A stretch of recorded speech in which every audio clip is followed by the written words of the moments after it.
Bonjour Clémentine Autain. Bonjour Pierre Jacquemin.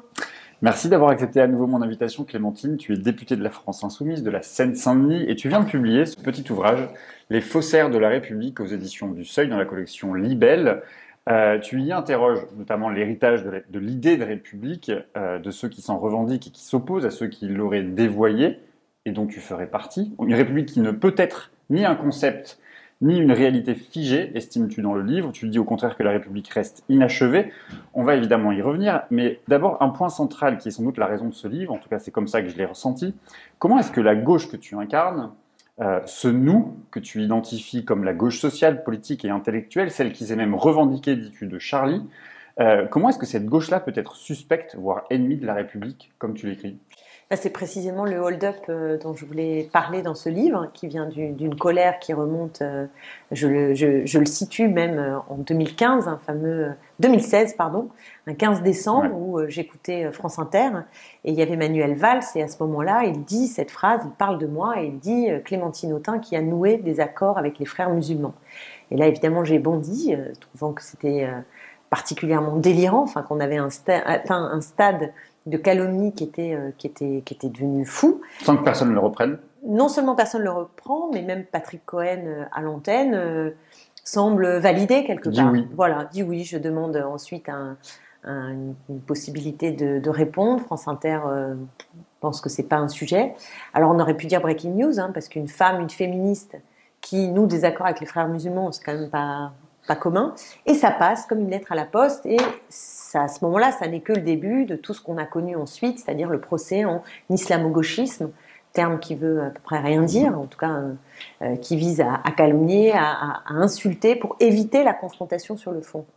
Et c'est ça que j'avais envie de donner à voir, c'est qu'il y a un renversement de situation. Nous, les héritiers, les héritières les plus directes de ceux qui ont fondé la République en 1789 ou tout au long du 19e siècle, avec ces moments révolutionnaires qui étaient particulièrement attachés à la question de la République, c'est nous qui serions suspects aujourd'hui, alors que l'extrême droite est en train d'être banalisée, et c'est elle la menace la plus évidente, avec bien sûr le terrorisme, mais dont je parle là aussi, Ouais, puisque on va y revenir.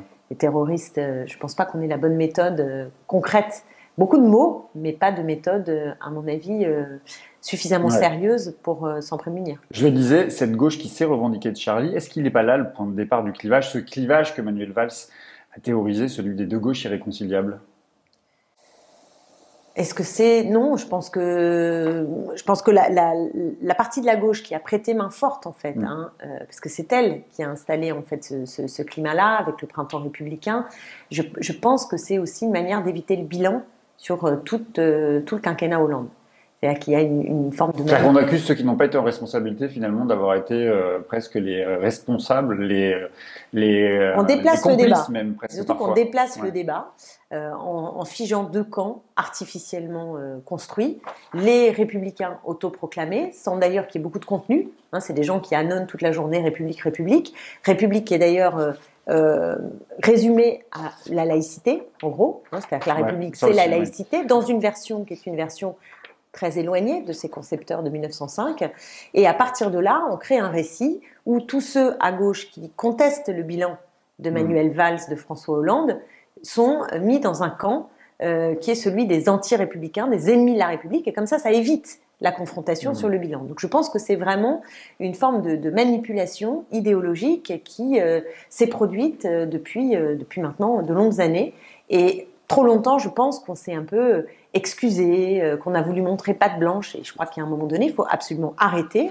Et non seulement affirmer que nous sommes les meilleurs défenseurs de la République, parce que la République, c'est déjà assurer que la devise qui est mise sur les frontons des bâtiments de nos bâtiments publics, des écoles, liberté, égalité, fraternité, soit concrètement mise en œuvre. Or, Manuel Valls a participé à un gouvernement qui, après d'autres et avant d'autres, a fait reculer cette promesse dans le réel, enfin, la capacité à faire grandir la liberté, l'égalité, la fraternité. Mais justement, comment tu expliques cette contradiction? Parce que tu le dis, c'est eux qui ont été en responsabilité. D'ailleurs, il y a tout un paragraphe dans ton livre où tu dis que c'est pas vous qui n'avez pas consacré suffisamment d'effectifs humains à la cellule Pharos, qui a progressivement laminé la présence et la qualité des services publics dans les banlieues populaires, qui a fermé les yeux sur les pots de vin versés à Daesh, j'en cite d'autres, qui a laissé le Qatar acheter le PSG. C'est pas vous qui êtes responsable de ça, c'est eux qui étaient en responsabilité. Comment se fait-il aujourd'hui que ce soit vous qui vous retrouviez du côté des accusés et des complices, parfois dits comme tels, hein, parce que c'est ce qu'on a dit lors de l'assassinat de Samuel Paty, vous avez été complice,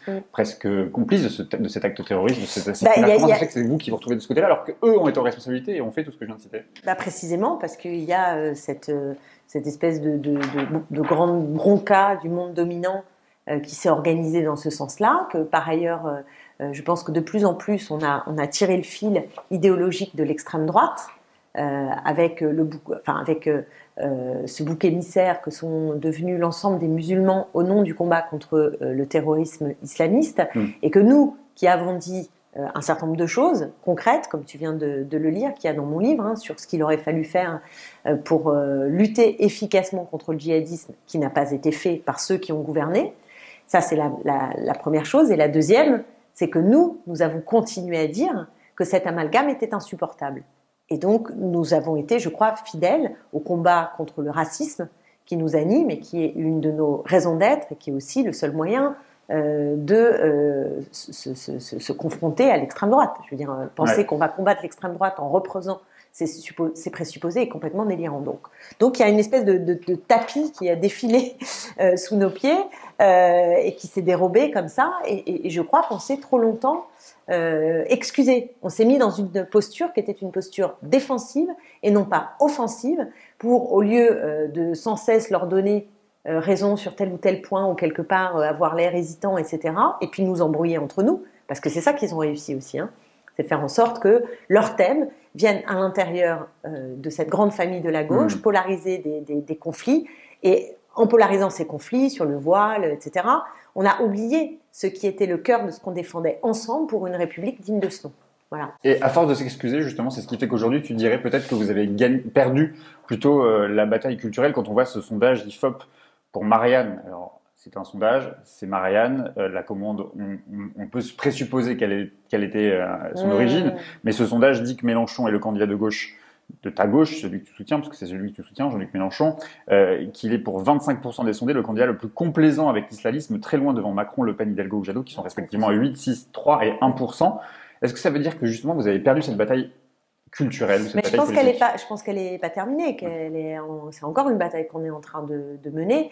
Et puis ça ne veut pas dire, par rapport au tombereau d'insultes, de mensonges, de contre-vérités qu'on a subies, bon, à la limite, on pourrait presque voir les choses à l'envers. On se dit qu'il y a aussi beaucoup de gens qui résistent à cette ère du temps absolument insupportable, irrespirable. Mais je pense surtout que l'attitude que nous avons eue, y compris en allant dans la marche contre l'islamophobie, est une manière, je sais que ça a été contesté, que ça ne met pas forcément encore tout le monde d'accord dans notre grande famille, mais je pense qu'en tout cas, il y a cette idée de ne pas reculer, d'être à l'offensive et de tenir tous les bouts d'un fil émancipateur qui est le seul à même dans la société de faire reculer l'obscurantisme et le néofascisme.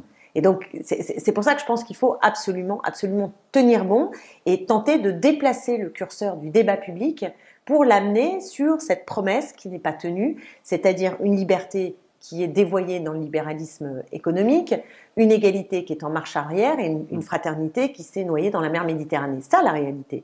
Donc nous sommes les tenants d'une république qui se remet debout, et aussi avec cette 6e République que nous voulons voir mettre en place. Jaurès disait, c'est important, la République doit être laïque et sociale, mais elle ne sera laïque que si elle est sociale. Justement, et ça, c'est important, ce que disait Jaurès. Justement, on aborde souvent, et on le disait, la question de la République sous l'angle de la laïcité.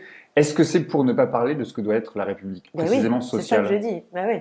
En fait, c'est vraiment ce que je veux dire, c'est-à-dire que pendant des inégalités, de l'injustice. Pendant qu'on s'écharpe sur le foulard qui retombe d'ailleurs toujours sur les mêmes populations, et je remarque que ce sont des femmes, parce qu'on ne parle pas des barbus, c'est aussi vis-à-vis de ces femmes-là que le débat est devenu obsessionnel. Pendant qu'on est là-dessus, D'abord, je ne suis pas sûre que cette obsession aide les femmes à retirer leur foulard. Voilà, parce que on a même des fois plutôt l'impression que ça fait monter une espèce de résistance et que ça crée du repli plus que de l'inclusion. Voilà, donc ça c'est un premier problème. Et le deuxième problème, c'est que pendant ce temps-là, on ne voit pas l'immensité du carnage social qui fait qu'on n'est pas dans une république qui inclut, mais dans une république qui exclut. Ça, c'est pas bon. C'est pas bon du tout. Alors, ça n'aura échappé à personne, nous sommes en campagne électorale, il paraît, il y a une présidentielle, des législatives bientôt. Tu soutiens Jean-Luc Mélenchon, il apparaît comme le troisième homme de cette présidentielle dans quasiment tous les sondages maintenant. Est-ce qu'il peut être le deuxième et se qualifier pour le second tour d'après toi? Oui, il peut. Après, ça dépend des électeurs et des électrices, de la dynamique. Mais ce qui est vrai, c'est qu'on a une dynamique qui est enclenchée.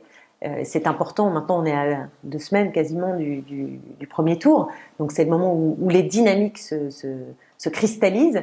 Donc là, on voit bien qu'on a une dynamique. Jusqu'où elle peut nous porter, personne ne peut le certifier. Mais nous sentons dans les meetings qui se déploient, pas simplement ce qu'on a vu comme démonstration impressionnante, place de la République dimanche, mais partout en France, avec chaque soir. Enfin, il y a un nombre de meetings dans toute la France qui sont absolument pleins.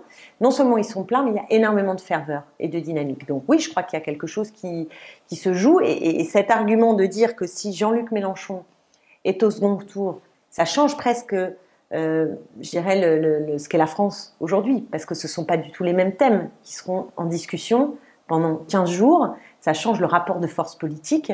Donc en soi, avant même non seulement c'est préalable à une victoire potentielle, parce que si on échoue à être au second tour, on risque pas de gagner. Donc ça ouvre la porte à une victoire. Et même si on n'arrache pas la victoire, on aura gagné quelque chose de très très important parce que on aura chassé potentiellement l'extrême droite, sauf si c'est Macron qui s'effondre et qu'on se retrouve face à l'extrême droite. Mais en tout cas, on n'aura pas du tout les mêmes thématiques de débat. On pourra parler de la retraite, du SMIC, des salaires, des services publics, de la transition écologique, etc. Et non plus de leur obsession identitaire. Et à 2 semaines justement de cette élection, de ce premier tour, vous l'identifiez où justement cette possibilité, cette capacité à attendre ce second tour? C'est convaincre des électeurs qui seraient tentés par l'abstention? C'est convaincre des électeurs de Fabien Roussel, de Yannick Jadot, d'Anne Hidalgo? Pour moi, prioritairement, c'est ceux qui sont désespérés de la gauche et désespérés de la politique, en fait, qui pensent que ça sert à rien. Et l'idée de pouvoir accéder au second tour donne quelque part une fonction au vote. Voilà, une fonction au vote. Et je pense que cette fonction du vote peut être en effet mobilisatrice dans cette dernière ligne droite d'électeurs et d'électrices qui aujourd'hui pensent que ça sert à rien, ou qui ont un temps pensé que la gauche était vraiment hors jeu. Or là, on revient sur le devant de la scène et je pense qu'en effet, ça peut réveiller beaucoup de gens qui sont déçus ou déboussolés. Toi, tu es candidate à ta réélection, en tout cas dans ta circonscription de la Seine-Saint-Denis. Certains commentateurs, on a reçu Gérard Filoche nous disait qu'il y avait un risque de voir la gauche disparaître de l'Assemblée nationale. Est-ce que c'est une inquiétude que tu as toi aussi, que tu partages? Est-ce que tu plaides pour un accord de toute la gauche aux législatives? Non, j'espère bien que nous n'allons pas disparaître de l'Assemblée nationale. Non, je ne suis pas aussi pessimiste que Gérard, mais effectivement, il faut faire très attention et on a besoin de sceller un certain nombre d'accords. Ça, je le crois. Je regrette d'ailleurs que, notamment les socialistes, aient à ce point tapé Jean-Luc Mélenchon de façon si violente que ça rend les choses compliquées, parce qu'à partir du moment où ils expliquent que nous sommes tous des amis de Poutine, vous voyez bien que je vois pas comment ils vont, pour eux-mêmes même, imaginer faire une alliance aux législatives avec les amis de Poutine. Donc je pense que le curseur a été vraiment à un niveau qui était un niveau assez indécent, notamment de la part de Anne Hidalgo, ce qui pose problème, ce qui pose un problème pour la suite. Bon, mais voilà, ça c'est notamment vis-à-vis des socialistes. Des coups qui ne semblent pas avoir atteint Jean-Luc Mélenchon. Pas du tout. Visiblement. Enfin, non, c'est même plutôt l'inverse. Oui. Anne Hidalgo n'a raté aucune interview pour expliquer que Jean-Luc Mélenchon était l'ami des dictateurs. Yannick Jadot a fait pareil. Voilà, ce qui, elle, d'ailleurs, tout le monde s'en fiche, mais elle a quand même reçu El-Sisi. Ça va, je veux dire, en termes de contradiction, en tout cas dans le propos qui est le sien. Voilà, et qu'elle a soutenu aussi un gouvernement qui a vendu des armes à l'Arabie Saoudite et ça n'a pas l'air de l'avoir beaucoup dérangé. Donc je trouve en tout cas, la façon dont les socialistes mènent cette campagne, ça met des murs là où il faudrait des passerelles. Ça met des murs entre nous et je le regrette vraiment très profondément. Mais donc quand même, tu souhaites un accord avec tout le monde Déjà, je souhaite un accord avec les communistes, parce que je pense que les communistes et les insoumis, même s'il y a 2 candidatures à l'élection présidentielle, ont sur le fond politique, on l'a vu pendant 5 ans à l'Assemblée nationale, qu'on votait pas tout, mais quasiment, enfin pas tout, mais quasiment tout de la même manière. Donc ça serait assez logique que pour se présenter aux prochaines législatives, on ait une alliance avec les communistes et les insoumis, et qu'en effet, on est aussi, on cherche plus loin avec les écologistes à nouer des alliances pour avoir un maximum, et ça doit être ça l'objectif, un maximum de députés de gauche dans la prochaine législature. Moi, j'y suis très attachée et j'y travaillerai. J'ai une dernière question, Clémentine. Il faut se projeter dans la reconstruction d'une gauche de gouvernement. Anne Hidalgo qui dit ça hier matin, sur France 2. Tu lui as répondu sur Twitter et tu lui as dit on s'en occupe. J'ai dit oui, on s'en occupe. Vaut mieux d'ailleurs que ce soit nous, je pense, qui nous en occupions, parce que la dernière fois qu'ils s'en sont occupés, je trouve pas que ça a été très performant avec ce quinquennat Hollande. Comment ça, on s'en occupe dans la Non, en fait, je déteste cette expression de gauche de gouvernement. Ça m'insupporte de plus en plus. C'est-à-dire que c'est l'argument suprême. Nous, eux sauraient gouverner, et nous serions destinés ad vitam aeternam à la contestation. Voilà. Je veux dire, la gauche de gouvernement, c'est la gauche qui gouverne. C'est ça. Donc eux, ils ont montré ce qu'ils étaient capables de faire quand ils étaient au gouvernement, d'ailleurs à tel point que le mot gauche a perdu de sa saveur, de son sens, parce qu'ils ont mené une politique qui tournait le dos à ce pourquoi ils avaient été élus. Donc je n'ai pas le sentiment que ce soit un super modèle de gauche de gouvernement. Donc je préfère en effet qu'on s'occupe de ça. Et alors, comment se passe cette reconstruction après cette séquence électorale? Comment elle va se passer, cette séquence? Est-ce qu'il va falloir mettre tout le monde autour de la table, comme certains le souhaitent, ou est-ce qu'il va y avoir des dégâts qui ont été causés par les différents qui ont été très mis en scène quand même dans cette campagne électorale? Est-ce qu'il faut mettre tout le monde autour de la table? Comment ça va se passer, cette reconstruction justement de la gauche? D'abord, il faut voir exactement comment on sort de cette séquence, à la fois la présidentielle, est-ce qu'on est au second tour, on n'y est pas, quel est le score des uns et des autres, et ensuite la législative, est-ce qu'on arrive à faire vraiment une présence importante ou pas? Déjà, ça change quand même les choses, ça c'est le premier élément. Et le deuxième, c'est que moi je reste convaincue, comme on l'avait dit au moment du Big Bang dans la gauche sociale et écologiste, quand on l'avait fait avec ma collègue Elsa Faucillon au lendemain des élections européennes, c'est que la question, c'est pas simplement les partis politiques. D'ailleurs, on le voit, puisque le total gauche aujourd'hui reste très faible. Et ce qu'il va falloir mettre autour de la table, ce sont des collectifs, des personnalités qui ne sont pas forcément aujourd'hui dans le champ proprement politique. Et donc, cette grande famille à reconstruire, ça se fait à partir d'abord des dynamiques qui se sont données à voir. Là, je pense en particulier à la dynamique insoumise, même si c'est pas la seule, mais il se passe quand même quelque chose.